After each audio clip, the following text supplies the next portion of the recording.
Slovenci radi počastimo spomin na svoje bližnje. Pokojnim se najraje poklonimo s cvetjem ali svečami, ki jih je v teh dneh na pokopališčih še posebej veliko. Za vsakega svojca eno, kar enih 5-6. Imamo babice, detke, starše. Kakih 5 do 10. Mislim, da jih preveč prižigamo. Prevečkrat na kakšnih grobovih vidite ogromno, to je nepotrebno. Mislim, da bi se morali tudi dogovoriti, pa dati bolj skupno, ne. Po oceni podjetja Interseroh, ki skrbi za reciklažo, trend prižiganja sveč upada.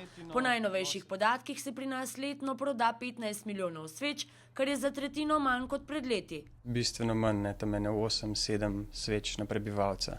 To je navada taka, ne, in se spodobi, da se prižge. Moramo jih prižgati.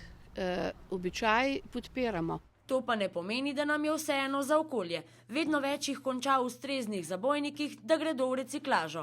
Zdaj jih ločujemo, upamo, da grejo pač v prave konce. Če na sveči vidite oznako v sistemu recikliranja, ste v to lahko popolnoma prepričani. Stranke so lahko za to svečo vsekakor sigurne, da bo ustrezno zbrana in predelana. Predelane materiale lahko ponovno uporabimo na koristen in praktičen način.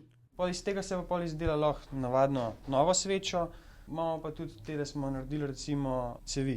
Z nakupom izbrane sveče in odlaganjem v temu namenjene zabojnike se poleg preminulih svojcev lahko torej spomnimo tudi na naravo.